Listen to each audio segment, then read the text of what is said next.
Merci de regarder Arc-en-Ciel Télévision. Vous êtes en tout cas disséminé dans toutes les 7 communes de la ville de Lubumbashi.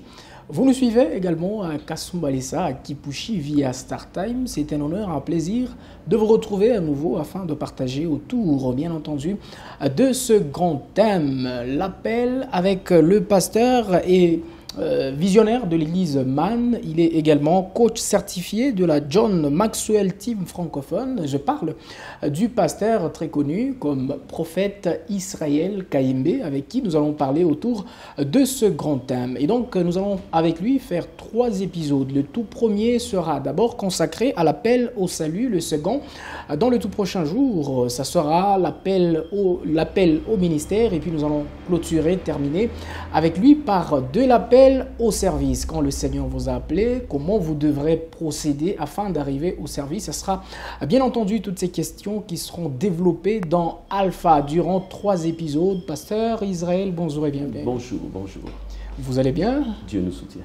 Alors, pasteur, avec vous, nous allons parler autour de ce grand thème, l'appel. Avant de toucher le premier sous-point en ce qui concerne le tout premier numéro, qu'est-ce que vous diriez sur l'appel, ou disons autour de l'appel des dieux?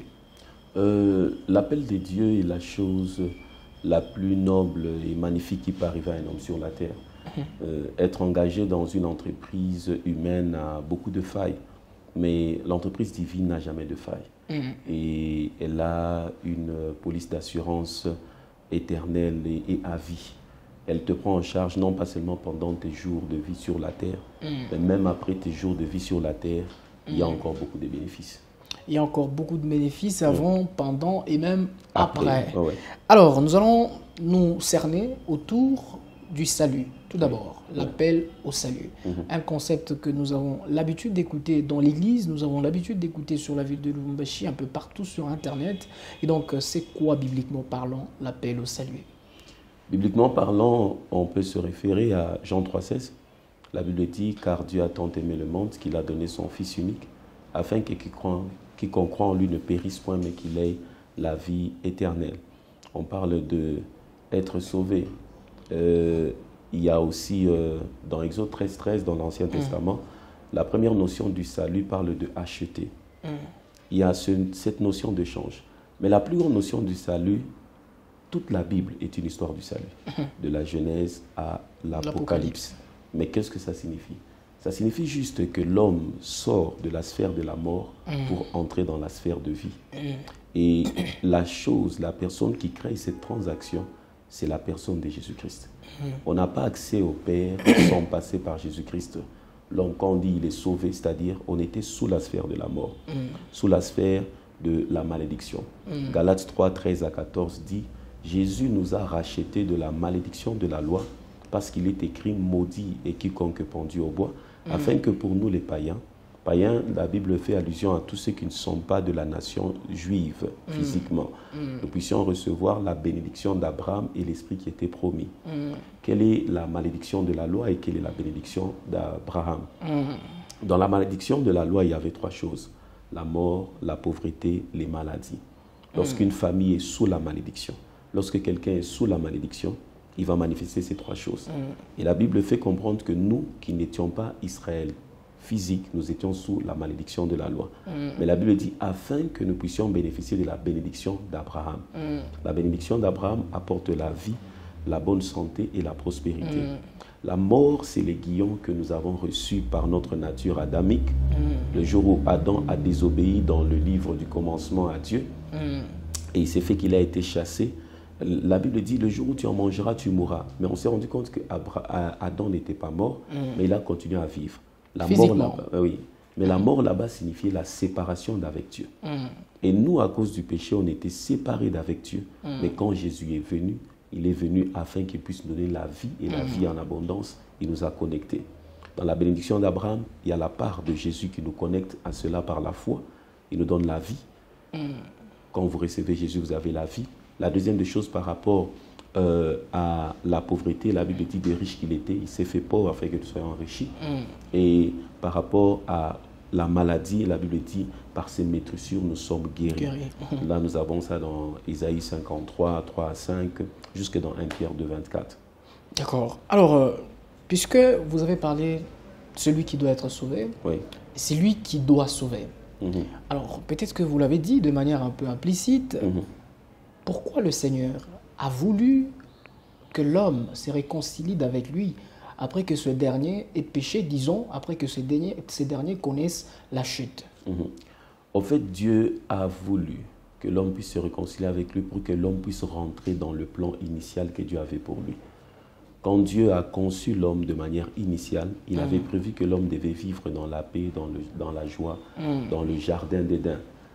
C'était un cadre de repos, un cadre de paix, un cadre de joie. Il n'y aurait ni maladie, ni tristesse et autre chose. Mais pour que l'homme puisse vivre le plan des dieux, il faudrait qu'il rentre dans son schéma. Et le salut est le canal par lequel Dieu ramène l'homme dans le plan initial pour sa vie. Aucun homme n'a de sens sur la terre lorsqu'il n'est pas en Dieu. La Bible dit dans Proverbe 16, verset 4, que Dieu a fait chaque chose pour un but. Et puis on met une virgule, même le méchant pour le jour du malheur. Pour que vous puissiez vivre le plan de Dieu pour votre vie, devenir ce que vous devez être sur la terre, passe par une et une seule chose. C'est Jésus. Et la Bible dit, entre nous et Dieu, il y a un seul médiateur. En savoir, Christ et Christ. Jésus-Christ seul. Il n'y a pas un autre médiateur, il n'y a pas une autre formule. La seule formule, c'est Jésus. Allez, la seule formule, c'est Jésus. Alors, pasteur Israël, je me pose personnellement la question de savoir comment reconnaître l'appel des dieux quand il le lance, bien entendu, pour qu'on réponde à ce salut. Okay. Comment on le reconnaît? On reconnaît cet appel juste par la conviction de notre nature pécheresse. Il y a certaines personnes à qui on a parlé de Jésus. La Bible dit, pour que les gens croient, il faudrait qu'il puisse y avoir quelqu'un qui leur parle. Et quand cette personne parle, c'est le Saint-Esprit qui convainc du péché.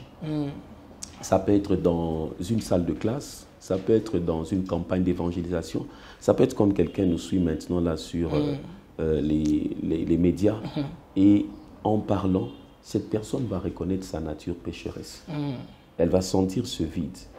Il y a une philosophie des grands hommes anciens de Dieu qui ont fait comprendre que Dieu a conçu l'homme avec un vide dans son cœur qui ne peut être comblé que par lui-même, Dieu.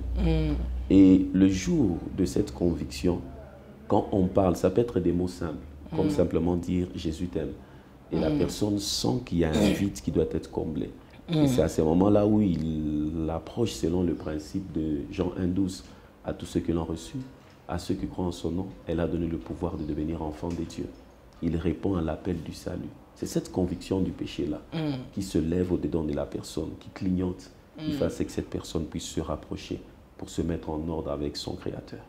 Alors, quelles sont les stratégies ou disons les moyens qui peuvent permettre à celui qui a cette conviction personnelle intérieure à pouvoir se rapprocher, disons, à pouvoir répondre à cet appel au salut du Seigneur? Les stratégies, il y en a beaucoup. On utilise toute voie qui peut faire à ce que quelqu'un puisse se rapprocher de Jésus. Mais la stratégie, quelle que soit la forme, mais le fond doit rester la prédication de la croix, la prédication de Jésus. Vous pouvez présenter ça sous forme de polo, vous pouvez présenter ça sous forme de barbecue, vous pouvez présenter ça sous forme d'excursion, vous pouvez présenter ça sous forme de musique. Mais la seule chose, c'est que dans ce que vous présentez dans le fond, on doit présenter Jésus comme la seule solution au salut de l'humanité perdue. Alors, pasteur, là, vous êtes en train de parler de celui qui doit annoncer le salut. Oui. Alors, celui qui y est convaincu, comment doit-il réagir? Exactement. Comment il doit réagir? Le processus qu'il doit effectivement suivre afin de pouvoir répondre à cet appel. Oui. Le salut, déjà, lui-même, il a trois composantes. Il y a la première composante, c'est la justification. La deuxième composante, c'est la sanctification. Et la troisième composante, c'est la glorification. Dans la justification, c'est-à-dire le poids de la culpabilité de la personne va le rapprocher de Christ. Comment doit-il réagir?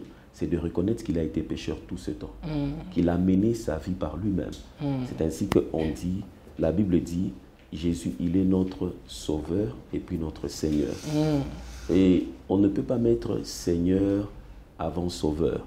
Parce Il faudrait qu'on est qu'il d'abord sauve d'abord. sauvé et puis on lui donne la place de la seigneurie. Et c'est un processus. Le salut, il est instantané. Mais la seigneurie, le règne de Jésus dans la vie de quelqu'un est fonction de l'espace que la personne donne par la consécration. Et plus la personne découvre qui est Jésus, plus la personne sera en train de donner à Jésus les différents compartiments de sa vie. Et il réagit en reconnaissant qu'il était pécheur tout ce temps et il prend la décision d'avancer maintenant et de se séparer avec toute chose. Il ouvre son cœur par une confession solennelle. La Bible déclare c'est en croyant du cœur et en confessant par la bouche que l'on parvient au salut. Il croit dans le cœur et il fait cette confession solennelle. J'étais pécheur, j'ai mené ma vie seul. Je prends la décision d'ouvrir mon cœur. Je t'offre ma vie. Viens régner comme Seigneur et Sauveur. Saint-Esprit, fais de moi la personne que tu veux que je sois. Il donne la direction de sa vie à Christ. C'est en ce moment-là qu'il commence cette nouvelle vie. Alors, pasteur, là, nous sommes un peu plus dans ce qui doit être fait. Oui. À la lumière des Écritures. C'est ce que vous nous avez expliqué. Ouais. Mais sur le terrain, est-ce que l'appel au salut est vraiment centré sur Christ par rapport à l'Église que vous représentez dans cette émission? Vous allez convenir avec moi qu'il y a certains hommes des dieux, certains serviteurs qui disent, eh ben voilà, quand tu as donné ta vie à Christ, quand tu as donné enfin ta vie à Christ, il y a peut-être le mariage qui devra te suivre. Quand tu as donné ta vie à Christ, il y a telle chose que tu devras avoir dans ta vie et que ta vie devrait changer. Mais on ne se centre un peu pas plus sur la personne de Christ. Et en même temps, on se présente, certains serviteurs se présentent soi-même pour dire, eh ben, je vais vous conduire à Christ. Donc si vous ne me suivez pas, vous n'allez pas voir la vérité. Vous n'allez pas aller jusqu'à Christ.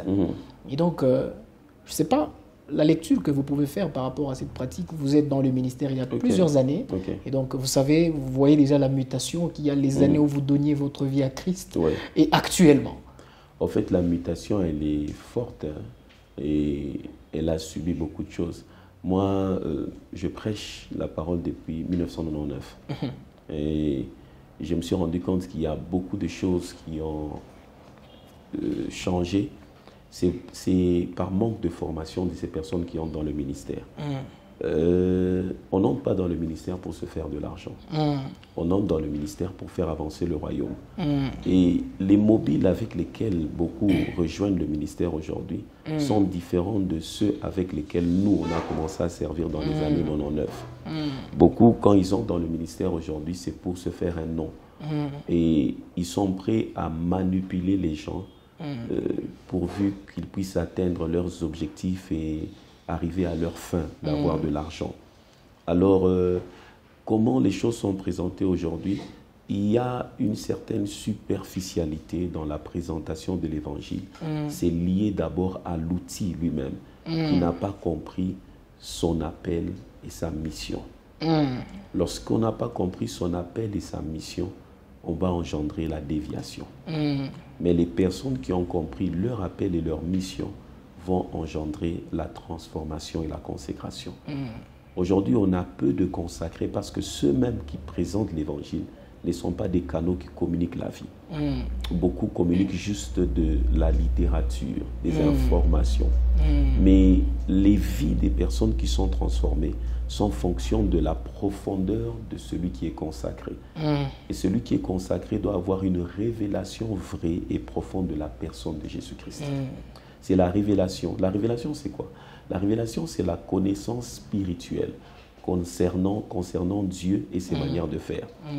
Il connaît l'être de Dieu et il connaît ses manières de faire. Et la révélation n'a rien à voir avec ton intellect. La révélation a tout à voir avec ton esprit. Et quand elle descend au niveau de ton esprit, elle te donne la consécration, l'engagement qu'il faut et la piété, le respect des choses saintes. Et quand tu parles de Jésus, tu le présentes lui et lui seul. On ne rejoint pas Jésus pour avoir le mariage. On rejoint Jésus pour être d'abord sauvé, rentrer dans le plan de Dieu pour sa vie. Ces choses que les autres hommes, personnes changent, sont des choses qui viennent par-dessus. Ça vient après. Ce n'est pas des choses qui sont la condition pour laquelle nous venons à Jésus. Alors, pasteur, je ne sais pas, si aujourd'hui, Oui. on a d'abord le problème de canon lui-même, par lequel, ou disons, les canaux utilisés par Dieu pour transmettre l'évangile. Oui. Si ce canon a un problème, et donc je peux conclure en disant que l'Église lochoise a un problème de la vraie conversion, la véritable conversion. Oui, c'est une crise. Pour ne pas dire beaucoup, mais c'est une crise qu'il y a. Parce que quand on regarde déjà, lorsque vous êtes sur les réseaux sociaux, lorsque vous suivez certaines émissions à la télévision, à la radio, il y a des moments où vous posez la question, est-ce que ces gens ont compris ce qu'ils sont censés faire? Ou c'est juste parce qu'ils ont la possibilité d'avoir de l'argent qu'ils passent à la télévision et raconter toutes ces choses? Il y a la crise, elle est sérieuse. Et je me rappelle, je posais la question à l'un de mes professeurs dans une formation théologique. Il m'a dit le plus grand besoin de l'Église actuelle, ce n'est pas la prière, mais c'est l'enseignement. Et les gens doivent être enseignés. Et je le rejoins avec Osée 4:6. La Bible dit « Mon peuple périt parce qu'il lui manque la connaissance ». C'est le peuple de Dieu, mais il périt quand même. Il a la position, mais il lui manque la domination. Et il périt parce qu'il lui manque une chose, la connaissance. Mais c'est quand même le peuple de Dieu. Oui, c'est quand même le peuple de Dieu. Donc, dans le monde spirituel, ce n'est pas seulement la position. Mais la position doit être associée à la bonne information, de manière à ce que vous puissiez marcher dans la domination. Le diable ne rate jamais au rendez-vous des ignorants. Ceux qui ignorent la parole de Dieu sont des personnes qui sont exposées à toute forme de manipulation et d'oppression démoniaque. Et il y a cette crise dans le vrai sens de conversion. Alors on va y revenir dans le prochain numéro, mais présentement, pasteur, il y a ceux qui n'ont pas encore donné leur vie à Christ. Oui. Ils vous regardent à travers Alpha Omega sur Arc-en-Ciel Télévision. Je voudrais d'abord en premier lieu que vous puissiez commencer par donner le bénéfice qui sont liés à la réponse du salut de Christ. Et ensuite, vous conduisez ceux qui vont accepter de l'accepter. Permettez qu'on revienne sur un même mot deux fois, dans une prière de conversion. La Bible dit à tous ceux qui l'ont reçu, à ceux qui croient en son nom, elle a donné le pouvoir de devenir enfants de Dieu. Être enfant de Dieu, vous êtes sauvés de la sphère de la mort pour aller à la vie. Que les gens ne se leurrent pas. Un jour, tout ce que vous voyez et touchez n'existera plus. L'enfer existe. Il y aura un jugement dernier pour que chacun puisse rejoindre une demeure éternelle. Pour échapper à cette perdition éternelle, il faudrait rejoindre le camp de ceux qui ont reçu Jésus-Christ dans leur vie comme Seigneur et Sauveur.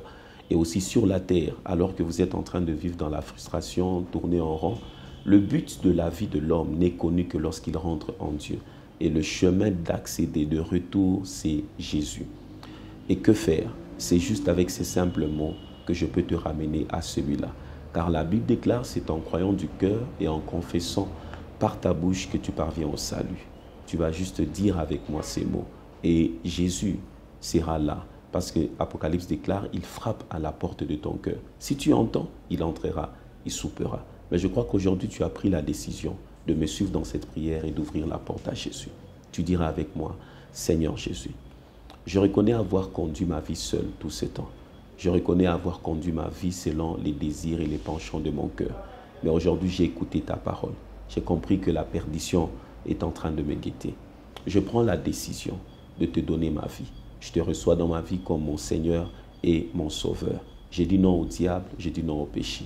Saint-Esprit, fais de moi la personne que tu veux que je sois. Conduis-moi dans cette nouvelle vie. À partir d'aujourd'hui, je suis une nouvelle créature. Je suis un enfant de Dieu. Je suis sauvé. Au nom de Jésus. Amen. Amen. Mesdames, Messieurs, c'était le pasteur Israël Kaembe, avec qui nous avions parlé tout autour du salut, de l'appel au salut. C'est pratiquement le premier thème dans ce grand thème qui est l'appel. Et donc, on espère le retrouver très prochainement sur la même télévision. Pasteur, nous vous disons sincèrement merci de nous avoir accordé ce temps. Merci beaucoup. Allez, on se retrouve très prochainement sur la même télévision, la même heure, le même invité, mais un autre contenu. Au revoir.